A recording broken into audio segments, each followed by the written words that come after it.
કેમ છો મિત્રો? મજામાં? તો આજે આપણે પ્રેરિત ઈએમએફની દિશા શોધવા માટેનો લેન્ઝના નિયમનો અભ્યાસ કરીશું. તો આપણે જે પ્રમાણે ફેરાડેનો વિદ્યુત ચુંબકીય પ્રેરણનો પ્રયોગ સમજી ચૂક્યા છીએ, એ પ્રયોગ આપણને પ્રેરિત થતા ઈએમએફનું જસ્ટ મૂલ્ય આપતો હતો. એ પ્રયોગની અંદર પ્રેરિત ઈએમએફ કઈ દિશામાં ઉત્પન્ન થશે તે વિશેની કોઈ જ માહિતી આપણે નથી મેળવી. એટલે કે જે ફેરાડેનો નિયમ છે એ પ્રેરિત ઈએમએફનું માત્ર મૂલ્ય આપે છે, એની દિશા દર્શાવતો નથી. જ્યારે લેન્ઝ નામના વૈજ્ઞાનિકે પ્રેરિત ઈએમએફની દિશા શોધવા માટેનો નિયમ આપ્યો. તો આપણે આજે શરૂઆત કરીએ છીએ લેન્ઝના નિયમથી. તો આપણો આજનો પ્રશ્ન છે કે લેન્ઝનો નિયમ સમજાવી ઊર્જા સંરક્ષણ સમજાવો. તો લેન્ઝનો નિયમ ભણીએ એના પહેલા ફેરાડેનો જે વિદ્યુત ચુંબકીય પ્રેરણ અંગેનો નિયમ હતો એનો હું તમને નિષ્કર્ષ, એનો જે બેઝિક કહેવાનો પોઈન્ટ હતો એની વાત કરું તો ફેરાડેના વિદ્યુત ચુંબકીય પ્રેરણના નિયમ પરથી કેવી રીતે પ્રવાહ આવતો હતો? તો જ્યારે પણ ગુંચરા સાથે સંકળાયેલા ચુંબકીય ફ્લક્સમાં ફેરફાર થાય ત્યારે ગુંચરાની અંદર ઈએમએફ પ્રેરિત થતું હતું અને આ ઈએમએફ પ્રેરિત થવાને કારણે ગુંચરાની અંદરથી પ્રેરિત વિદ્યુત પ્રવાહ પસાર થતો હતો અથવા વહેતો હતો. તો આ રીતે હતું. શું થવું જોઈએ? ફ્લક્સમાં ફેરફાર થવો જોઈએ. ફ્લક્સમાં ફેરફાર થાય તો પ્રેરિત ઈએમએફ ઉત્પન્ન થાય. પ્રેરિત ઈએમએફ ઉત્પન્ન થાય તો જ તમે પ્રેરિત પ્રવાહ મેળવી શકો છો. ક્લિયર? તો આ ફેરાડે એના વિદ્યુત ચુંબકીય પ્રેરણના નિયમો આપણને સમજાવ્યું હતું. હવે અત્યારે આપણે લેન્ઝના નિયમની વાત કરીએ છીએ. સમજો શું હતું લેન્ઝના નિયમનું સ્ટેટમેન્ટ? તો આ રીતે હતું લેન્ઝના નિયમનું સ્ટેટમેન્ટ કે કોઈ પણ ગુંચરાની અંદર ઈએમએફ એવી જ રીતે પ્રેરિત થાય છે. ફરીથી, કોઈ પણ ગુંચરાની અંદર ઈએમએફ એવી જ રીતે પ્રેરિત થાય છે કે જે એવી જ દિશામાં પ્રવાહ ઉત્પન્ન કરે કે જે પ્રવાહ તેને ઉત્પન્ન કરનાર ચુંબકીય ફ્લક્સના ફેરફારનો વિરોધ કરે. સમજો, ફરીથી કહું છું. કોઈ પણ ગુંચરાની અંદર પ્રેરિત ઈએમએફ એવી રીતે ઉદ્ભવશે કે તેના કારણે પ્રેરિત પ્રવાહ એવી જ દિશામાં આવશે કે આ પ્રેરિત પ્રવાહ તેને ઉત્પન્ન કરનાર ચુંબકીય ફ્લક્સના ફેરફારનો વિરોધ કરે. આજે ફરીથી એક વખત સમજી લેજો. કોઈ પણ ગુંચરાની અંદર પ્રેરિત ઈએમએફ એવી જ રીતે ઉદ્ભવશે કે જેના કારણે ઉદ્ભવતો પ્રેરિત પ્રવાહ એવી દિશામાં હશે કે આ પ્રવાહ પોતાને ઉત્પન્ન કરનાર ચુંબકીય ફ્લક્સના ફેરફારનો વિરોધ કરે. આ સ્ટેટમેન્ટને લેન્ઝનો નિયમ કહે છે. શોર્ટમાં એવું કહી શકાય કે આ પ્રેરિત વિદ્યુત પ્રવાહ આવે તો ક્યાંથી? તો પ્રેરિત વિદ્યુત પ્રવાહ ચુંબકીય ફ્લક્સના ફેરફારથી આવે. જો તમે ચુંબકીય ફ્લક્સમાં ફેરફાર કરો, એના પછી ઈએમએફ ઉત્પન્ન થાય, એના પછી પ્રવાહ આવે. તો અલ્ટિમેટલી તમે એવું કહી શકો કે આ પ્રેરિત પ્રવાહ ક્યાંથી આવે છે? ફ્લક્સમાં થતા ફેરફારથી આવે છે. ફ્લક્સમાં જેટલો વધારે ફેરફાર થાય પ્રેરિત પ્રવાહ એટલો વધારે મળે. પરંતુ લેન્ઝ એવું કહે છે કે આ પ્રેરિત પ્રવાહ તેને ઉત્પન્ન કરનાર ચુંબકીય ફ્લક્સના ફેરફારનો જ વિરોધ કરે. શું કીધું? આ પ્રેરિત પ્રવાહ તેને ઉત્પન્ન કરનાર ચુંબકીય ફ્લક્સના ફેરફારનો વિરોધ કરે. એક સિમ્પલ એક્ઝામ્પલ આપું તો, કોઈક વ્યક્તિ એના પપ્પાનો જ વિરોધ કરે ને એવું મિનિંગ તમે આનું કરી શકો કે પ્રેરિત પ્રવાહ આવે તો ક્યાંથી? ફ્લક્સમાં થતા ફેરફારથી આવે. તો જો એ આ જ પ્રેરિત પ્રવાહ ફ્લક્સમાં થતા ફેરફારનો વિરોધ કરે. તો આ શોર્ટમાં આટલું યાદ રાખવાનું. આખું સ્ટેટમેન્ટ તો મેં તમને કીધું. શું થાય આખું સ્ટેટમેન્ટ? કે કોઈ પણ ગુંચરાની અંદર પ્રેરિત EMF એવી રીતે ઉદ્ભવશે કે જેથી ઉત્પન્ન થતો પ્રેરિત પ્રવાહ એવી દિશામાં વહેશે કે આ પ્રવાહ તેને ઉત્પન્ન કરનાર ચુંબકીય ફ્લક્સના ફેરફારનો વિરોધ કરે. આને લેન્ઝનો નિયમ કહે છે. ચલો ક્લિયર? હવે આ નિયમ પરથી તમે પ્રવાહની દિશા જાણી શકો છો. EMFની દિશા તો જાણી શકો છો, સાથે સાથે પ્રવાહની દિશા પણ આપણે જાણી શકીશું. તો હું હવે ફેરાડે અને હેનરીએ કરેલા પ્રથમ પ્રયોગની વાત કરું છું. સમજો. તો ફેરાડે અને હેનરીએ તેમના વિદ્યુત ચુંબકીય પ્રેરણના પ્રથમ પ્રયોગમાં શું કર્યું હતું? એક ગુંજરું રાખ્યું હતું અને એક ગજ્યો ચુંબક લીધો હતો. સમજો. હવે આ પહેલી રેખાકૃતિ છે. એ ગજ્યો ચુંબક છે, એ ડાબી બાજુ રાખેલા ગુંજરાની તરફ આવે છે.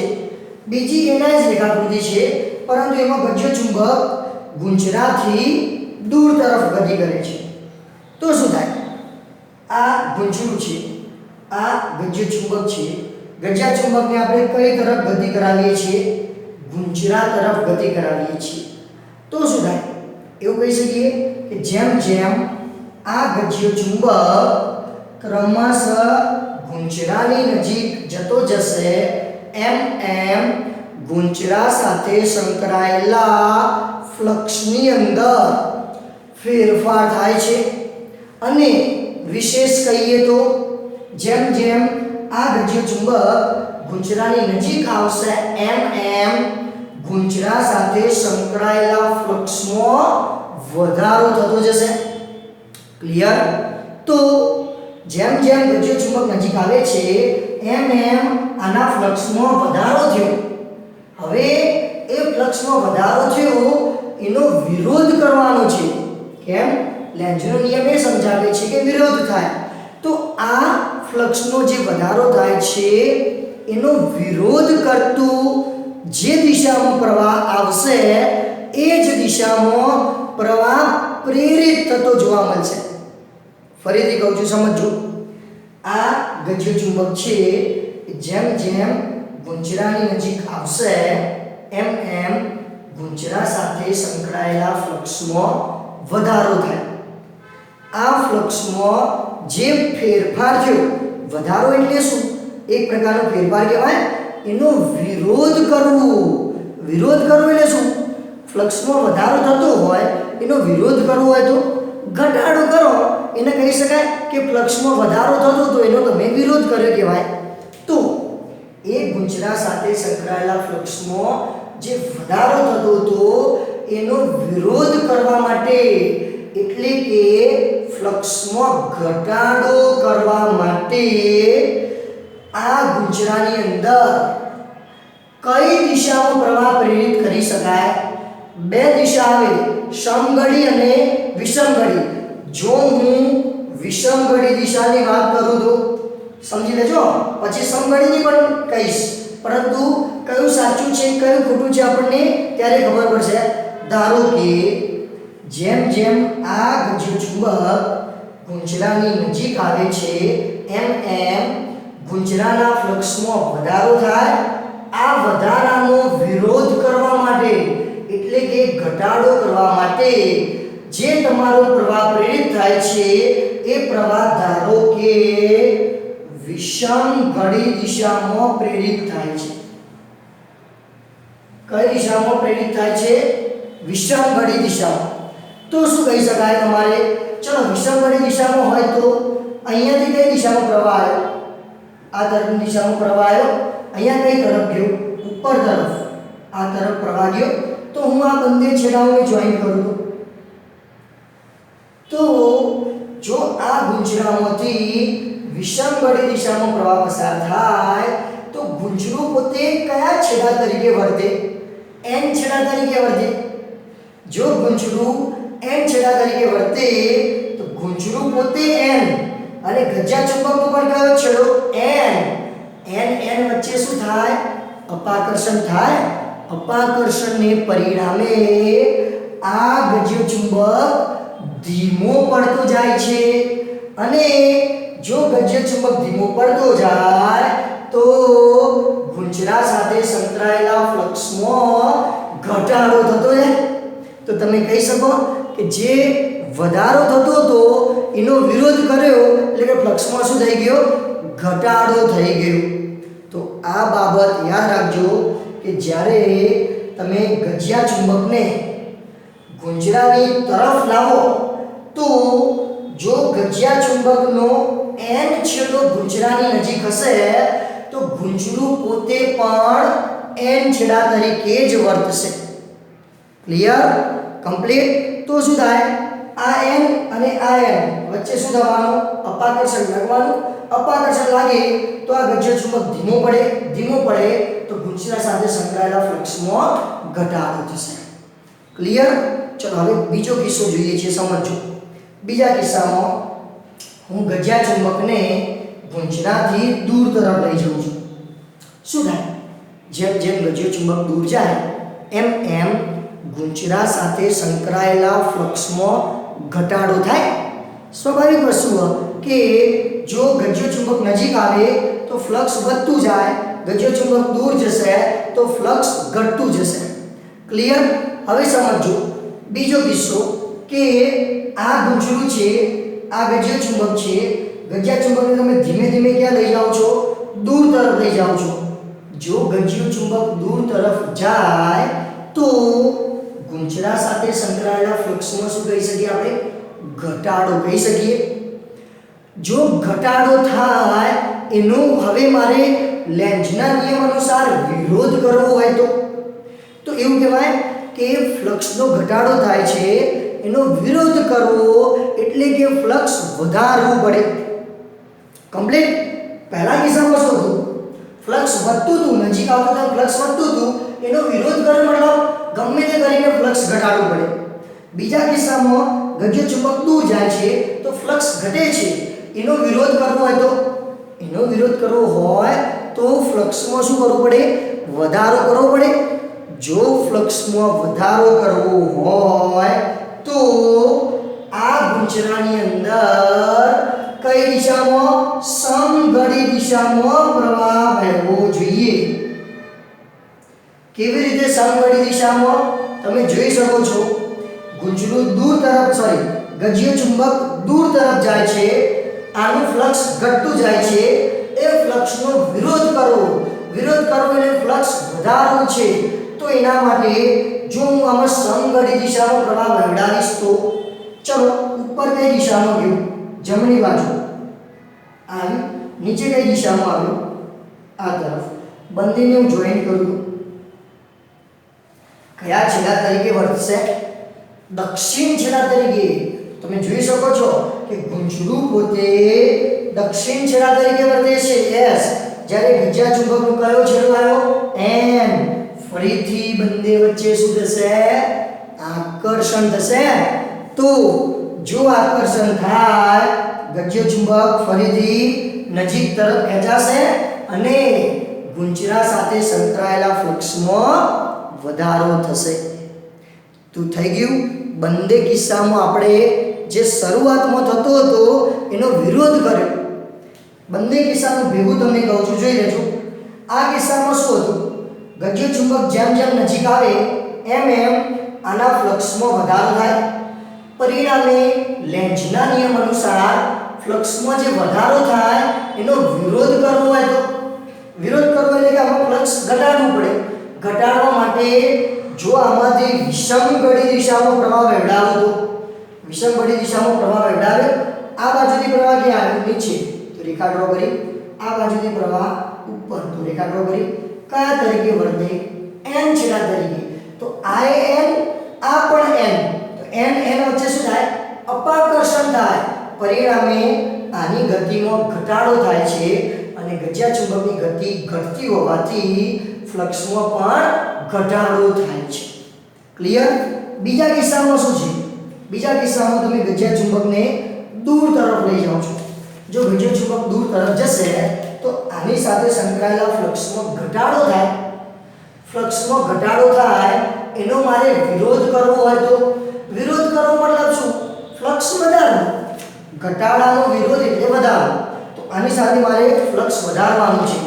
તો વધારવું હોય તો આમાં સમગળી દિશામાં જો પ્રવાહ પ્રેરિત થાય તો ઉપર આ બાજુ પ્રવાહ હતો, નીચે આ બાજુ પ્રવાહ હતો, તો કયા છેડા તરીકે વર્તે?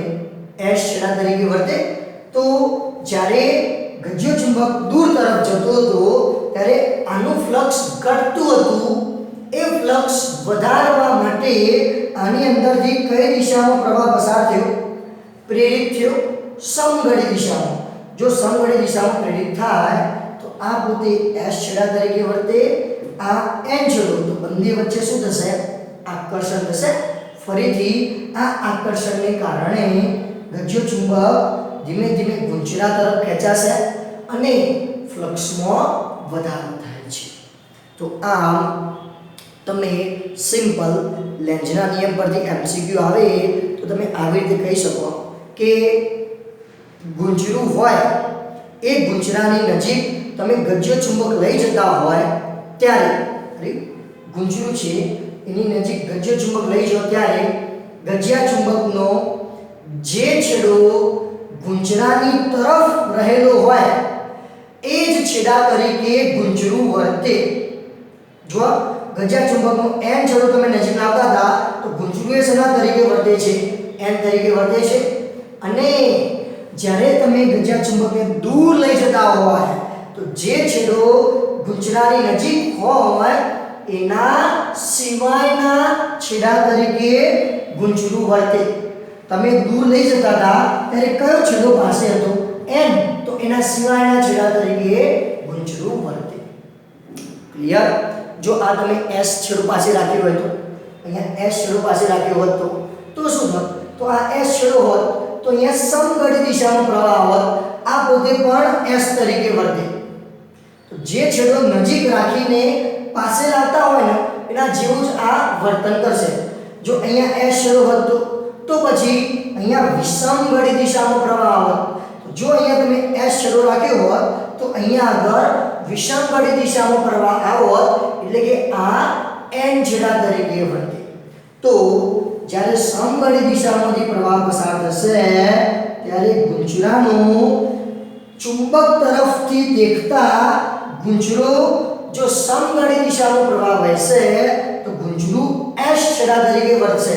અને જો ગુંચરામાંથી વિષમગળી દિશામાં પ્રવાહ વહેશે તો ગુંચરું પોતે n છેડા તરીકે વર્તે છે. ક્લિયર? કમ્પ્લીટ? હવે આ સાચું છે કે ખોટું એ આપણને સમજવામાં ઊર્જા સંરક્ષણ નિયમ મદદ કરે છે. સાચું તો મેં આકૃતિમાં દર્શાવેલું છે કે તમે n છેડો રાખો તો આ પણ n છેડા તરીકે વર્તશે. જો તમે n છેડો નજીક રાખીને દૂર તરફ લઈ જશો તો આ s છેડા તરીકે વર્તશે. હવે વિરોધાભાસ. વિરોધાભાસ મતલબ શું? આ કેમ s તરીકે ના વર્ત્યો, આ કેમ n તરીકે ના વર્ત્યો, એની હવે આપણે સાબિતી આપીશું. તો જોઈ શકો છો તમે. ચલો ધારો કે આપણે હવે ખોટી માન્યતા ધારીએ છીએ. જે વિષમગળી દિશામાં પ્રવાહ હતો એને હવે હું સમગળી દિશામાં પ્રવાહ તરીકે લઈ લઉં છું. બરોબર? કેમ શક્ય છે કે નથી એ તમે કહી શકશો. ધારો કે જ્યારે ગજ્યા ચુંબકને આપણે ગુંચરા તરફ લાવીએ ત્યારે ગુંજરામાં ધારો કે સમઘડી દિશામાં પ્રવાહ પ્રેરિત થાય છે. કઈ દિશામાં? સમઘડી દિશામાં. તો શું થશે? જો સમઘડી દિશામાં પ્રવાહ પ્રેરિત થશે તો આ ઉપરથી આ બાજુ પ્રવાહ આવ્યો, નીચેથી આ બાજુ પ્રવાહ આવ્યો. ગુંજરું પોતે કયા છેડા તરીકે વર્તશે? એસ છેડા તરીકે વર્તશે. ચલો ક્લિયર. તો શું થશે? સમજો, ગુંજરું પોતે એસ છેડા તરીકે ગજ્ય ચુંબક આ રીતે રાખેલો છે, એનો એન છેડો ગુંજરાની નજીક છે. તો આ ગુંજરાને હું જસ્ટ સહેજ ધક્કો મારીને છોડી મૂકું છું. સમજો, મેં આ જે ગજ્ય ચુંબક છે, આ ગજ્ય ચુંબકને કઈ બાજુ? ગુંજરા તરફ જસ્ટ શું કર્યું? સહેજ ધક્કો માર્યો. આ જે ગજ્ય ચુંબક છે એને સહેજ ગુંજરા તરફ ધક્કો માર્યો. આ સહેજ ધક્કો મારવા દરમિયાન હું ક્ષણિક યાંત્રિક ઉર્જા ખર્ચું છું. એ જે ધક્કો માર્યો ક્ષણ પૂરતો, એક ક્ષણ માટે ધક્કો માર્યો તો એક ક્ષણ પૂરતી આપણે શું ખર્ચી કહેવાય? યાંત્રિક ઉર્જા. તો સમજો, તમે એક ક્ષણિક યાંત્રિક ઉર્જા ખર્ચેલી છે, પછી કોઈ ઉર્જા ખર્ચી નથી. જ્યાં સુધી તમે એને જસ્ટ ધક્કો મારો છો ને ત્યાં સુધી તમે ઉર્જા ખર્ચો. હવે શું થાય? જો તમે આને ધક્કો માર્યો છે તો આનો એન છેડો આના કયા છેડા પાસે? એસ છેડા પાસે સતત શું થશે? આકર્ષાતો જશે. જેમ જેમ આકર્ષાતો જશે એમ એમ ક્રમશઃ ક્યાં આવશે? નજીક. જેટલો નજીક આવે એટલો વધારે ઝડપથી આકર્ષાય, વધારે સ્પીડમાં ગતિ કરે. હજી નજીક આવશે, હજી વધારે ઝડપથી આકર્ષાશે, વધારે ઝડપથી ગતિ કરશે. તો એવું કહી શકાય કે આ ગજ્ય ચુંબક જેમ જેમ ગુંજરાની નજીક જશે એમ એમ ક્રમશઃ એની સ્પીડમાં વધારો થશે. જો એની સ્પીડમાં વધારો થાય તો ગુંજરા સાથે સંકળાયેલા ફ્લક્સમાં સતત ફેરફાર થાય. સતત ફેરફાર થાય તો સતત પ્રેરિત EMF ઉત્પન્ન થાય. સતત પ્રેરિત EMF ઉત્પન્ન થાય તો સતત પ્રેરિત પ્રવાહ પણ રચાતો જાય. અને આ સતત પ્રવાહ રચાવાને કારણે તમને પ્રવાહ મળી ગયો તો ગુંજરું હશે એનો કંઈક અવરોધ તો હશે. કોઈ પણ ગુંજરું અવરોધ સિવાયનું હોઈ શકે નહીં. તો તમે જેવો આને સહેજ ધક્કો મારીને છોડી દીધો, આ ગજ્ય ચુંબક સતત ગુંજરાની નજીક જશે, સતત ગુંજરા સાથે સંકળાયેલા ફ્લક્સમાં ફેરફાર થશે, સતત પ્રેરિત EMF ઉત્પન્ન થશે, સતત પ્રેરિત પ્રવાહ મળશે. અને પ્રવાહ મળવાને કારણે આ સમીકરણ, કયું સમીકરણ? I2RT સમીકરણ અનુસાર તમને સતત કઈ ઉર્જા મળતી જશે? ઉષ્મા ઉર્જા મળતી જશે. તો તમે ખર્ચીથી કઈ ઉર્જા વાપરી હતી? તમે સહેજ ધક્કો મારેલો, તો ધક્કો મારવા દરમિયાન તમે ક્ષણિક યાંત્રિક ઉર્જા ખર્ચી અને સામે છેડે તમને સતત કઈ ઉર્જા મળતી જાય છે? ઉષ્મા ઉર્જા. તો ઉર્જા સંરક્ષણનો નિયમ શું કહે છે કે તમે જેટલી ઉર્જા ખર્ચો એટલી જ ઉર્જા સામે ઉત્પન્ન થવી જોઈએ. અહીં તમે ખર્ચી હતી ક્ષણિક ઉર્જા અને તમને સતત કઈ ઉર્જા પ્રાપ્ત થાય છે? ઉષ્મા ઉર્જા. તો એક બાજુ ખર્ચ થાય છે ક્ષણિક ઉર્જાનો અને બીજી બાજુ ઉત્પન્ન થાય છે સતત એટલે કે પુષ્કળ ઉર્જા, જે ઉર્જા સંરક્ષણના નિયમ અનુસાર શક્ય નથી. શું કીધું? જો તમે ક્ષણિક ઉર્જા ખર્ચતા હોય તો સામે ક્ષણિક ઉર્જા જ ઉત્પન્ન થવી જોઈએ. તમે આ ગજ્ય ચુંબકને ડાબી બાજુએ ધક્કો મારવા માટે ક્ષણિક યાંત્રિક ઉર્જા ખર્ચી. એમ એમ સતત આ ગજ્ય ચુંબક નજીક આવતો ગયો અને સતત આ સમીકરણ અનુસાર કઈ ઉર્જા પ્રાપ્ત થતી જશે? ઉષ્મા ઉર્જા. તો ખર્ચીએ છીએ ક્ષણિક, ઉત્પન્ન થાય છે સતત. તો ઉર્જા સંરક્ષણનો નિયમ એવું કહે છે કે આ શક્ય નથી. તમે ક્ષણિક ઉર્જા ખર્ચો તો સામે છેડે સતત ઉર્જા મળે એ શક્ય નથી. પરિણામે જ્યારે આપણે ગજ્યા ચુંબકનો ઉત્તર છેડો ગુંજરા તરફ રાખીશું ત્યારે એની અંદરથી ક્યારે સમઘડી દિશામાં પ્રવાહ પસાર થઈ શકે નહીં. મતલબ ગુંજરું પોતે એસ છેડા તરીકે વર્તી શકે નહીં. ક્લિયર? તો બીજો કયો ઓપ્શન રહ્યો? જે પહેલા બતાવ્યો તો એ એન છેડો બની શકે, એટલે કે જો ગુંજરામાં વિષમ ઘડી દિશામાં પ્રવાહ પસાર કરો તો આવું બની શકે છે. તમે જોઈ શકો છો. ચલો આપણે હવે ગુંજરામાં વિષમ ઘડી દિશામાં પ્રવાહ પસાર કરીએ અને ઊર્જા સંરક્ષણનો નિયમ સાચો થાય છે કે નહીં એ જોઈ લઈએ. ચલો ગુંજરું વિષમ ઘડી દિશા. ચલો વિષમ ઘડી દિશા અહીંયાથી કઈ તરફ આવ્યો? નીચે તરફ પ્રવાહ, અહીંયાથી ઉપર તરફ. બંનેને જોઈન્ટ કરી દીધા. તો શું થયું? જો ગુંજરામાંથી વિષમ ઘડી દિશામાં પ્રવાહ જાય, ગુંજરું પોતે એન છેડા તરીકે વર્તે, આ પણ કયા છેડા તરીકે? એન છેડા. તો એન એન વચ્ચે શું થાય? અપાકર્ષણ થાય. તેમ છતાં ગજ્યા ચુંબકને નજીક લઈ જવું હોય તો આવું કહી શકીએ કે તેમ છતાં આ ગજ્યા ચુંબકને ગુંજરાની નજીક લઈ જવો હોય તો સતત બળ લગાવવું પડે. સતત. અને જો તમે સતત બળ લગાવતા જો તો સતત તમે યાંત્રિક ઉર્જા વાપરી કહેવાય. તમે એને સતત બળ લગાવતા જશો એમ એમ આ ગજ્યા ચુંબક ગુંજરાની નજીક જતો જશે. પરિણામે આ સમીકરણ અનુસાર સતત ઉષ્મા ઉર્જા મળતી જશે. તો શું થયું? તમે સતત યાંત્રિક ઉર્જા વાપરી અને સામે સતત ઉષ્મા ઉર્જા મળતી જાય છે. તો જે ઊર્જા સંરક્ષણના નિયમ અનુસાર શક્ય છે. તમે સતત યાંત્રિક ઉર્જા વાપરો તો સામે સતત ઉષ્મા ઉર્જા ઉત્પન્ન થઈ શકે છે. તો આમ એમસીક્યુ માટે યાદ રાખજો કે ગુંજરા તરફ જ્યારે ગજ્યો ચુંબક લાવતા હોય તો ગજ્યા ચુંબકનો જે નજીકનો છેડો ગુંજરાની તરફ આવતો હોય એ જ છેડાના જેવી રીતે જ ગુંજરું વર્તન કરશે. મતલબ કે આ ગજ્યા ચુંબકનો એન છેડો આ ગુંજરા તરફ તમે લાવશો તો ગુંજરું પણ એન તરીકે વર્તશે. અને જો ગજ્યા ચુંબકનો એસ છેડો ગુંજરા તરફ લાવશો તો ગુંજરું પણ એસ છેડા તરીકે વર્તશે. ક્લિયર? જે છેડો ગુંજરા તરફ આવતો હોય ગજ્યો ચુંબક એ જ છેડા તરીકે વર્તે. અને દૂર જવાના કિસ્સામાં વિરોધી પ્રકારના છેડા તરીકે વર્તે. મતલબ આ ધારો કે એન છેડો છે, આ ગુંજરું છે, તો જો તમે એન છેડાને દૂર તરફ લઈ જશો તો ગુંજરું પોતે એસ છેડા તરીકે વર્તવું જોઈએ.